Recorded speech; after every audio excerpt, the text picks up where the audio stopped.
नमस्कार मित्रों, मैं हिंदी प्रवक्ता राजबाला आपके अपने YouTube चैनल हिंदी साहित्य समीक्षा पर स्वागत करती हूँ। आज का हमारा विषय है मैत्रेयी पुष्पा और आज हम मैत्रेयी पुष्पा के उपन्यासों का समग्र रूप से विश्लेषण करेंगे। मेरा जो पिछला व्याख्यान था उसमें मैंने मैत्रेयी पुष्पा के जीवन के विषय में बहुत विस्तृत रूप में चर्चा की है, तो आप मैत्रेयी पुष्पा के जीवन के विषय में यदि बहुत विस्तार से जानना चाहते हैं, मैत्रेयी पुष्पा को समझना चाहते हैं, तो आप मेरा पिछला व्याख्यान देख सकते हैं, सुन सकते हैं। और आज हम बात करने जा रहे हैं मैत्रेयी पुष्पा के उपन्यासों की, और आज का भी जो वीडियो होगा वो बहुत अधिक महत्वपूर्ण होगा आपके लिए, तो इस वीडियो को अंत तक अवश्य देखिएगा। तो चलिए शुरू करते हैं। मैत्रेयी पुष्पा ने अपने जीवन में 12 उपन्यासों की रचना की। कितने उपन्यासों की रचना की? इन्होंने अपने जीवन में कुल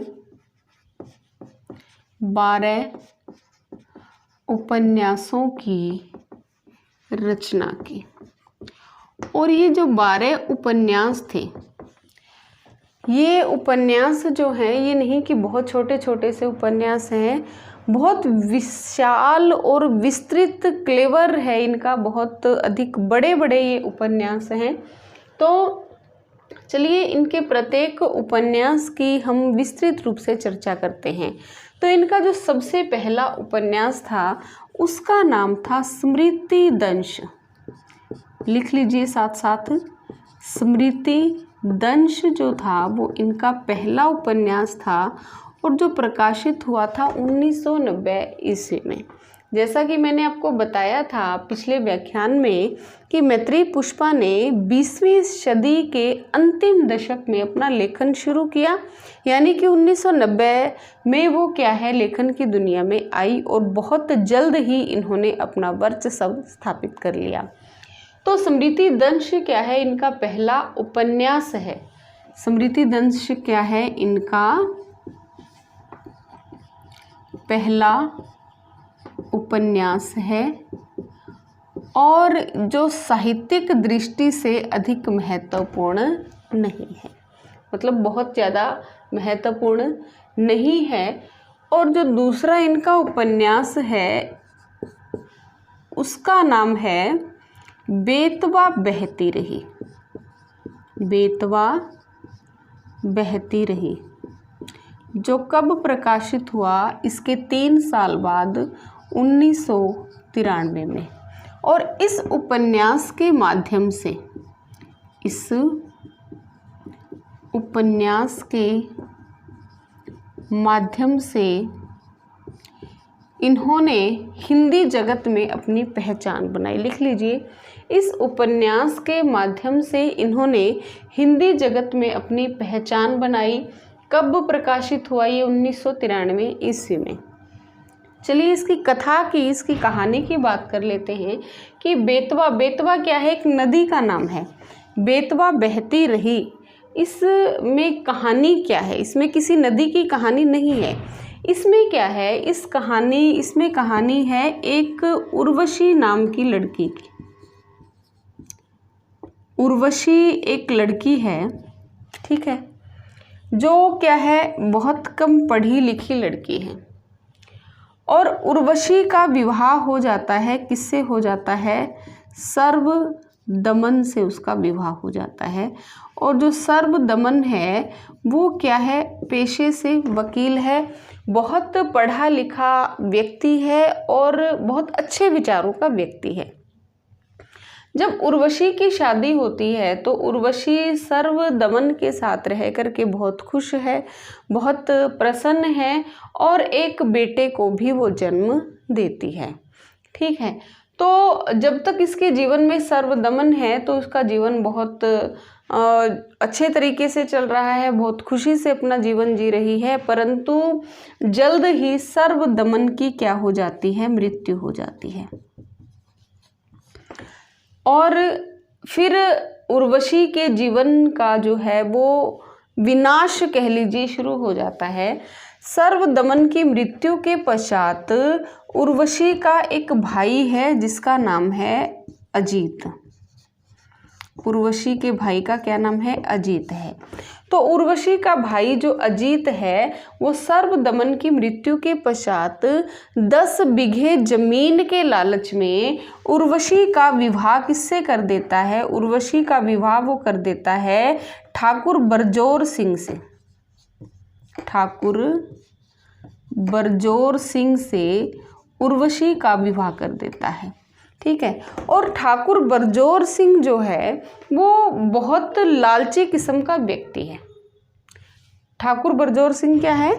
लालची किस्म का व्यक्ति है और उर्वशी के पिता की उम्र का ये व्यक्ति है।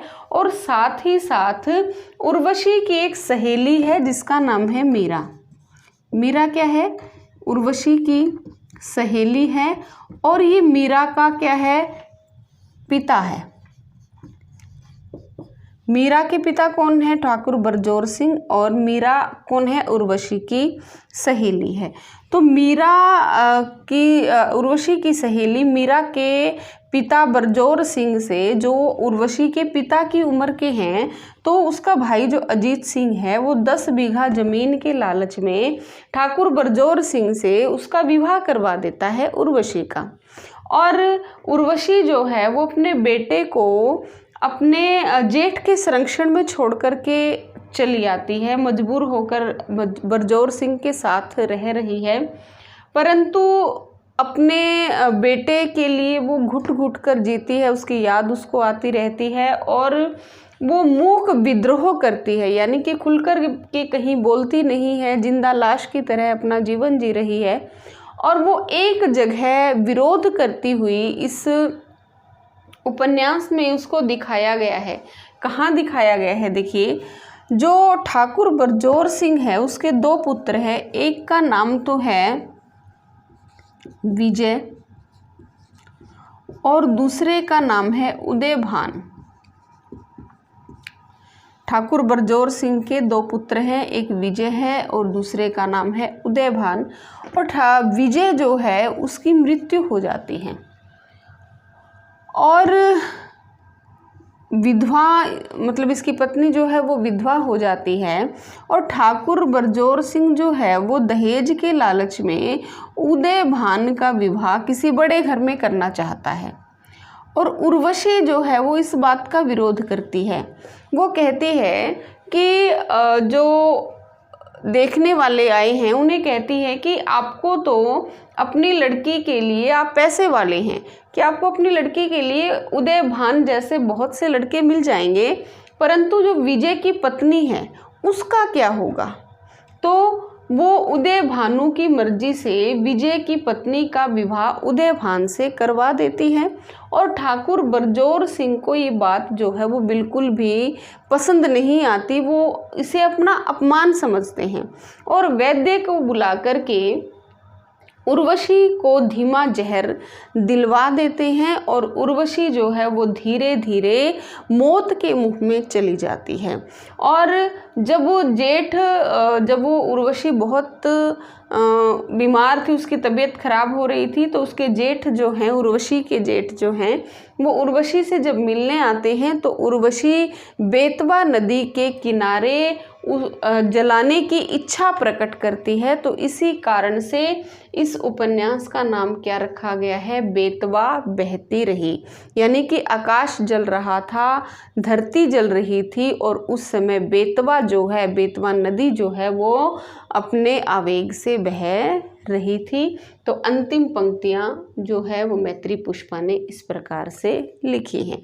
तो इस उपन्यास में क्या दर्शाया गया है कि एक मूक जो औरत है, जो अंदर ही अंदर जल रही है, अपनी पीड़ा को व्यक्त नहीं कर रही और अंत में उसका जो है वो विरोधी जो व्यक्तित्व है वो दर्शाया गया है। तो इस प्रकार इस उपन्यास की कहानी है। समझ में आ गया होगा कि इसमें कौन कौन से पात्र हैं। इसमें उर्वशी है जो किसकी पत्नी है? जो वकील की पत्नी है जिसका नाम है सर्वदमन। और फिर इसका सर्वदमन की मृत्यु के पश्चात इसका विवाह कर दिया। जो भाई है वो 10 बीघा जमीन के लालच में इसका विवाह ठाकुर बरजोर सिंह से कर देता है। और बरजोर सिंह उसके पिता की उम्र का व्यक्ति है और उसकी सहेली मीरा का पिता है। ठीक है। और फिर बरजोर सिंह के 2 पुत्र होते हैं, एक विजय है, एक उदयभान है। विजय की मृत्यु के पश्चात बरजोर सिंह उदयभान का विवाह अमीर घर में करवाना चाहते हैं, परंतु उर्वशी उसका विरोध करती है और उदयभान की मर्जी से विजय की बहू का विवाह जो है वो उदयभान से कर देती है। बरजोर सिंह को ये बात बिल्कुल पसंद नहीं आती। वैद्य को बुलाकर धीमा जहर खिलवा करके उसे मृत्यु के मुंह में धकेल देते हैं और वो बेतवा नदी के किनारे अपना अंतिम संस्कार करने की इच्छा जताती है। तो इसी कारण से इस उपन्यास का नाम क्या है? बेतवा बहती रही। ठीक है, आ गया होगा समझ में। चलिए हम अगले उपन्यास की ओर चलते हैं। इनका अगला उपन्यास है जिसका नाम है इदनमम। इदनमम। और कब प्रकाशित हुआ? ये 1994 ईस्वी में। इदनमम की कथा भूमि भी बहुत विस्तृत है। इसमें राजनीतिक घटनाक्रम को भी दर्शाया गया है कि स्वतंत्रता प्राप्ति के पश्चात किस प्रकार राजनीति में भ्रष्टाचार आ जाता है और किस प्रकार लोग राजनीतिक षड्यंत्र रचते हैं। और मतलब इसमें क्या है, जो मंदा है, चलिए इसकी कहानी की बात कर लेते हैं। इसमें मंदा के चारों तरफ ये कहानी, जिसका नाम पूरा नाम मंदाकिनी है, मंदाकिनी या मंदा के चारों तरफ इस कहानी का सारा घटनाक्रम घूमता है। मंदा के पिता हैं जिनका नाम है महेंद्र सिंह। महेंद्र सिंह जो एक राजनीतिक व्यक्ति हैं और मंदा के लिए आदर्श भी हैं और बहुत अच्छे आदमी हैं। और इनकी हत्या कर दी जाती है, यानी कि इनकी मृत्यु हो जाती है। और महेंद्र सिंह की मृत्यु के पश्चात जो मंदा की माँ है, जिसका नाम होता है प्रेम, मंदा की माँ जो प्रेम है वो भाग करके अपने जीजा रतन यादव के साथ शादी कर लेती है। ठीक है, मंदा किसके साथ शादी कर लेती है? प्रेम जो है, उसकी माँ जो है वो अपने जीजा रतन यादव के साथ भाग करके शादी कर लेती है और मंदा को छोड़ करके चली जाती है। ठीक है। फिर मंदा की जो एक दादी है जिसे वो बहू कहती है इसमें, ठीक है, दादी को वो क्या कह करके बुलाती है इसमें? बहू कह करके बुलाती है। और जो दादी है वो उसका संरक्षण करती है, उसके पास रहती है। और दादी जो है वो इस प्रेम से, यानी कि अब इसकी माँ जो बहुत कुटिल चाल चल करके इसकी ज़मीन को भी हथियाने का प्रयास करती है, तो उससे बचाने का भी पूरा प्रयास करती है। और इस कहानी में एक तो श्यामली गांव भी, अगर आपसे कई बार गांव पूछ लिया जाता है कि बताइए इस उपन्यास में किस गांव की चर्चा की गई है, तो इसमें श्यामली और सोनपुर, श्यामली और सोनपुर, इसमें 2 गांवों की चर्चा की गई है। इसमें क्या बताया गया है कि जो मंदा है वो अपने पिता महेंद्र सिंह के सपनों को पूरा करने के लिए राजनीति में आती है। मंदा का एक प्रेमी भी है जिसका नाम है, मंदा के प्रेमी का नाम क्या है? मकरंद है। मंदा के प्रेमी का नाम क्या है इसमें? मकरंद है। परंतु मकरंद के साथ उसकी शादी नहीं हो पाती। और इसमें एक राक्षसी प्रवृत्ति का व्यक्ति है जिसका नाम है ठाकुर अभिलाष सिंह। ठाकुर अभिलाष सिंह। तो जो सारा घटनाक्रम है वो ठाकुर अभिलाष सिंह और मंदा के चारों तरफ घूम रहा है। यानी कि ठाकुर अभिलाष सिंह जो है वो बहुत राक्षसी प्रवृत्ति का व्यक्ति है, बहुत सारे अत्याचार दुराचार करता है। और मंदा जो है वो अपनी तेजस्विनी शक्ति के माध्यम से ठाकुर अभिलाष सिंह का हर मोर्चे पर विरोध करती है। जैसे कि वो गांव की औरतों को अपने अधिकारों के प्रति जागरूक कर रही है, मजदूरों को भी उनके अधिकारों के प्रति जागरूक कर रही है, यानी कि समाज के अंदर एक जन जागृति लाने का काम जो है वो इस उपन्यास में मंदा के द्वारा किया जा रहा है। और मंदा को भी अनेक अत्याचार, इस विरोध स्वरूप सहने पड़ते हैं। छोटी सी उम्र में ही इसका बलात्कार भी हो जाता है, परंतु जो मंदा है वो इस बात की बिल्कुल परवाह नहीं करती और निरंतर अपने कामों को आगे बढ़ाती रहती है। तो इस प्रकार इस सारे उपन्यास की रचना की गई है। कैसे कि मंदा है और कौन है इसका जो प्रेमी है उसका नाम मकरंद है। मंदा के पिता कौन है? महेंद्र सिंह है। महेंद्र सिंह की राजनीतिक हत्या हो जाती है। वो जो है मंदा के आदर्श हैं और मंदा जो है वो उनके सपनों को पूरा करने के लिए जो है वो राजनीति में उतर जाती है और ठाकुर अभिलाष सिंह का पूरा वो विरोध करती है, मजदूरों को एकजुट करती है, महिलाओं को उनके प्रति जागरूक करती है, राजनीति में उतर जाती हैं। तो इस प्रकार से जो है वो इस पूरी कहानी को दर्शाया गया है और इस कहानी के माध्यम से मैत्री पुष्पा ने साहित्य जगत में प्रसिद्धि प्राप्त की थी। यानी कि पहला जो नाटक उपन्यास था स्मृति दंश, वो ज़्यादा इनका सफल नहीं हो पाया। दूसरा था बेतवा बहती रही, इससे इन्होंने उपन्यासिक जगत में अपनी पहचान कायम की। और तीसरा जो ईदन मम था, इससे इन्होंने प्रसिद्धि प्राप्त की थी। अब इनके चौथे उपन्यास की बात कर लेते हैं। उपन्यास नंबर 4 जिसका नाम है चाक। चाक कब प्रकाशित हुआ इनका? 1997 में। देखिए इसका नाम बहुत छोटा है परंतु इसका क्लेवर बहुत विस्तृत है।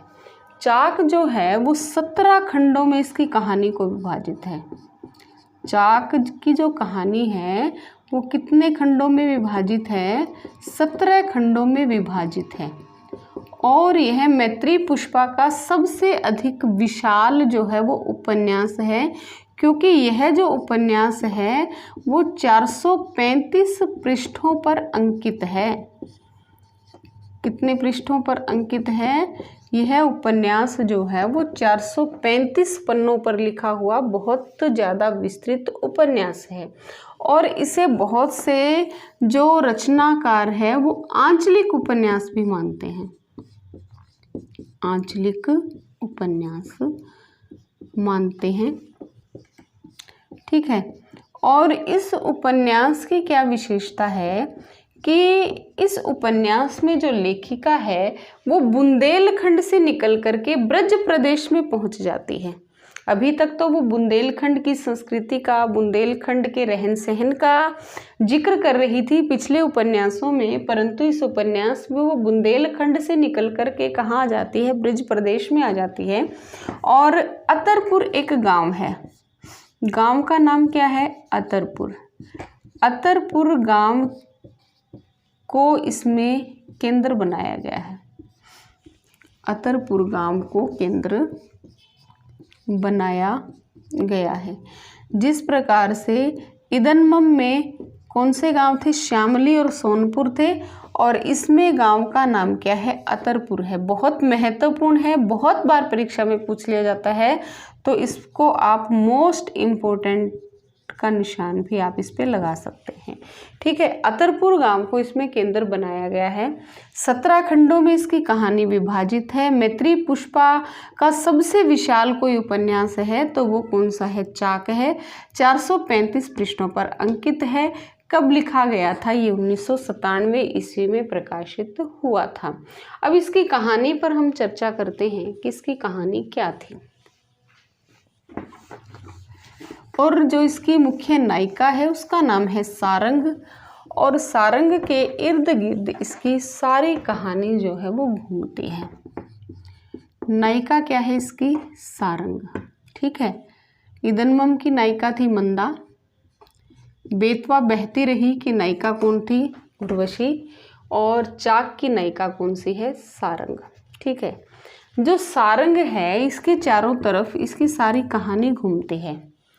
कहानी की शुरुआत कहाँ से होती है कि सारंग की बुआ की लड़की है रेशम, जो कि बहुत कम उम्र में विधवा हो जाती है और अपने प्रेमी का बच्चा वो पेट में पाल रही होती है, यानी विधवा होने के पश्चात वो गर्भवती हो जाती है, और जिसे उसके ससुराल के लोग जो हैं वो अपना अपमान मानते हैं, तो उसका जेठ जो है, किसका जेठ? रेशम का जेठ, जिसका नाम क्या है? डोरिया है। रेशम का जेठ डोरिया जो है वो रेशम को जहर देकर के उसकी हत्या कर देता है। और सारंग को जब ये बात पता चलती है तो सारंग से ये बात जो है वो सहन नहीं होती, तो रेशम के ससुराल वालों को सज़ा दिलवाने के लिए वो कोर्ट में चली जाती है। और जब वो कोर्ट में जाती है तो कानून की कमजोरियों की वजह से जो डोरिया है वो छूट कर के बाहर निकल आता है, और आने के पश्चात सारंग पर अनेक अत्याचार करता है। और जो सारंग है अपने पुत्र, जो उसका पुत्र देवेश है, क्योंकि उसके अपहरण की बात डोरिया के द्वारा की जा रही थी, उसको मारने की बात की जा रही थी, तो अपने पुत्र को पढ़ने के लिए आगरा भेज देती हैं। ठीक है। और फिर जो सारंग है उसके पति का नाम है रंजीत। सारंग के पति का क्या नाम है? रंजीत है, जो खेती बाड़ी में MBBS है, यानी कि बहुत पढ़ा लिखा व्यक्ति है।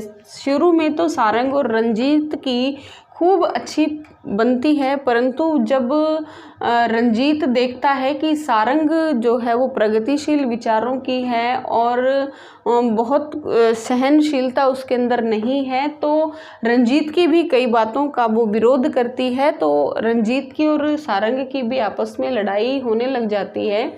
तो सारंग जो है वो एक व्यक्ति है जिसका नाम है श्रीधर, जो प्रजापति है और स्कूल में एक अध्यापक है। तो सारंग जो है वो श्रीधर से बहुत प्रभावित होती है, उसके विचारों से प्रभावित होती है और श्रीधर से नज़दीकियां बना लेती है, यहाँ तक कि उससे शारीरिक संबंध भी वो स्थापित कर लेती है।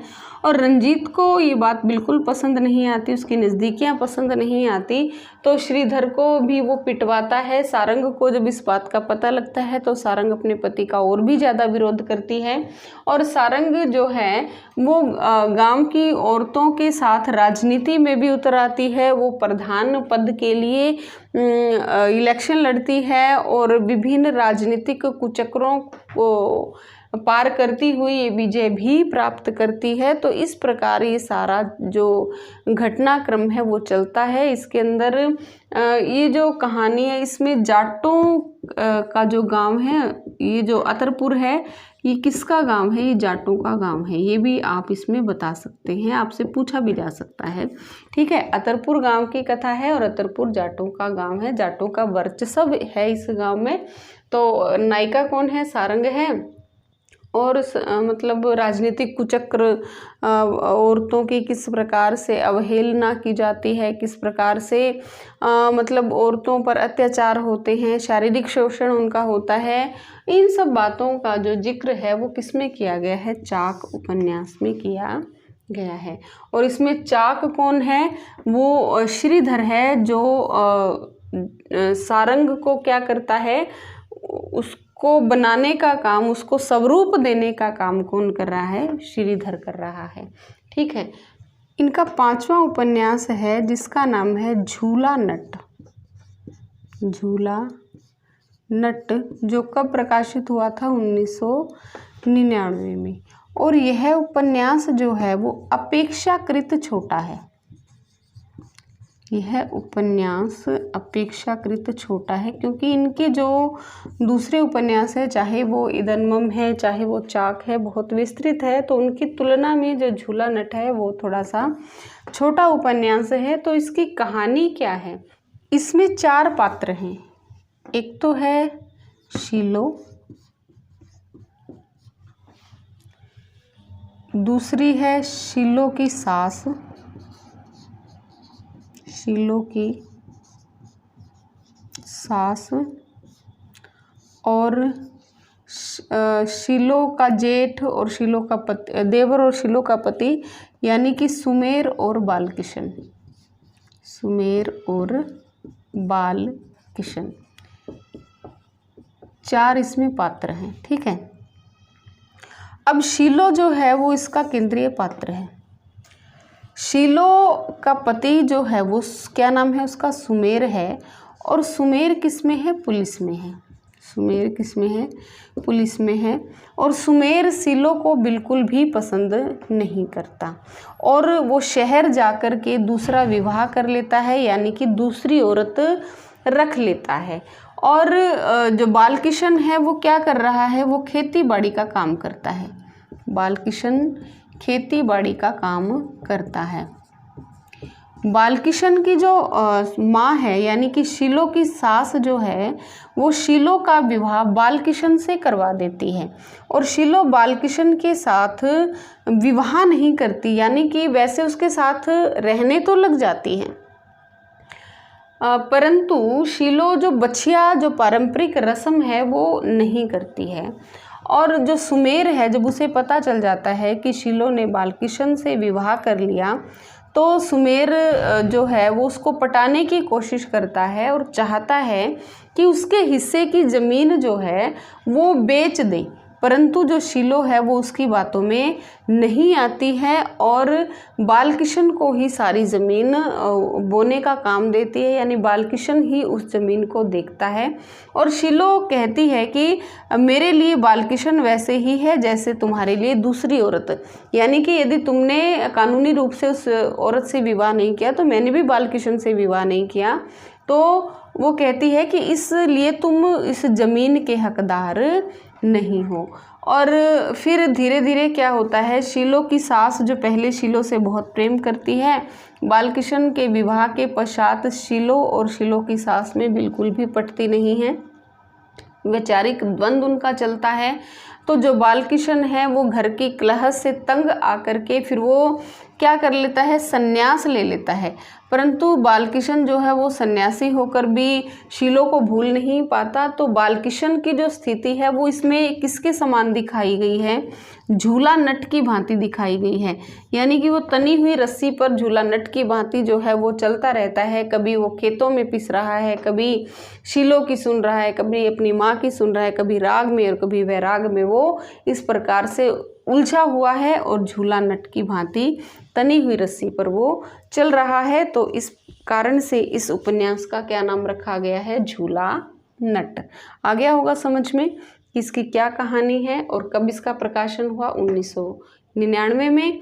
और शीलो इसका केंद्रीय पात्र है और 4 इसमें पात्र हैं, सुमेर, बालकिशन और शीलो की सास। ठीक है। अगला हमारा जो उपन्यास है उसका नाम है अलमा कबूतरी। छठा उपन्यास देखिए, क्या नाम है, अलमा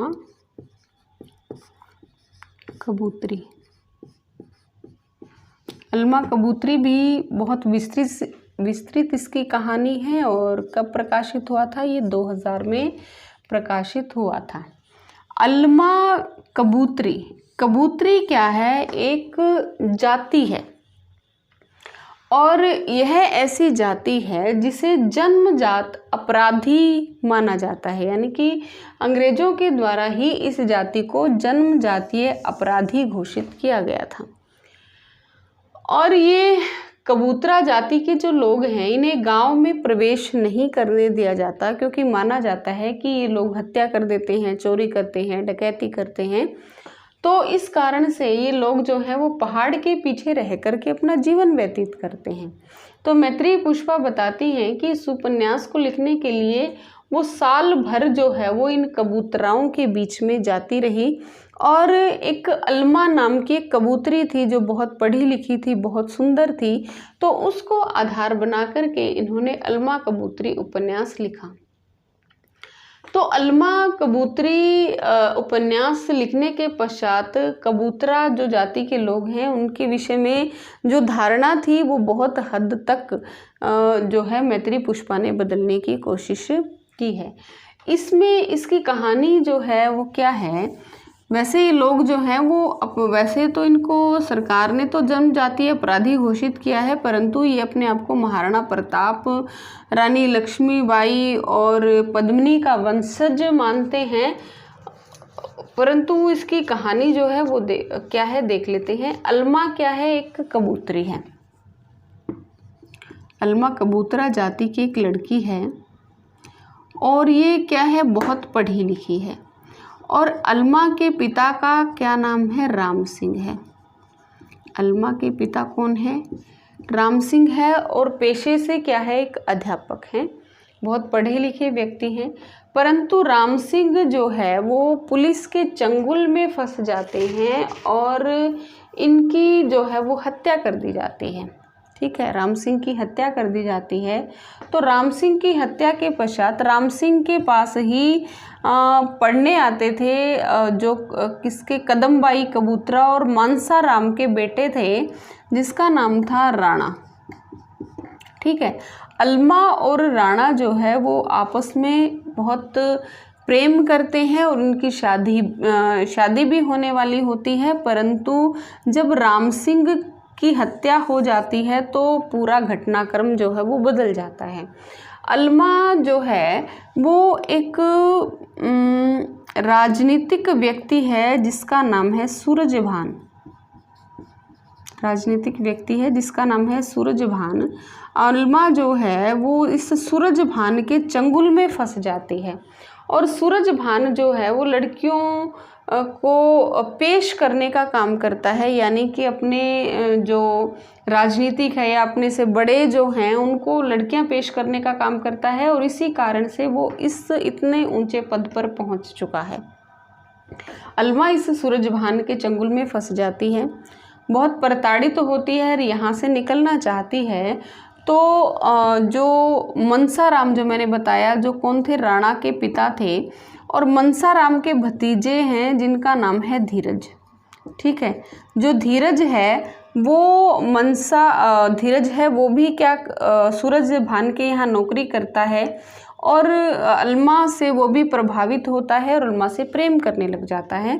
और फिर सूरजभान के चंगुल से अलमा को छुड़ा देता है, यानी कि अलमा को सूरजभान के यहाँ से भगा देता है। कौन देता है, भगा देता है धीरज, सूरजभान के यहाँ से अलमा को भगा देता है। और फिर अलमा एक बहुत ही अच्छे व्यक्ति जिसका नाम, जो समाज कल्याण मंत्री है, राम शास्त्री, समाज कल्याण मंत्री है कौन, राम शास्त्री। राम शास्त्री के यहाँ अलमा पहुँच जाती है और राम शास्त्री से बहुत प्रभावित होती है। तो राम शास्त्री की माँ, प्रेयसी, सब कुछ उसके लिए वो बन जाती है और यहाँ रह कर के ये अपने आप को पूरी तरह से समर्पित कर देती है।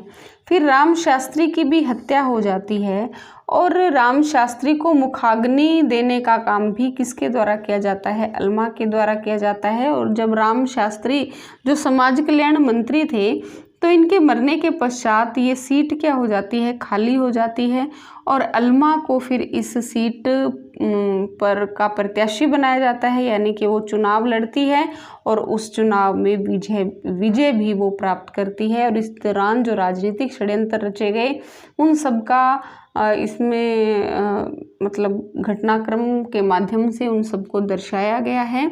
तो इस प्रकार से जो है वो अलमा एक कबूतरा जाति है, उसको आधार बना करके ये सारा उपन्यास जो है वो मैत्री पुष्पा ने रचा है। ठीक है, तो इस प्रकार से इस उपन्यास की कहानी थी, ये इसके पात्र थे।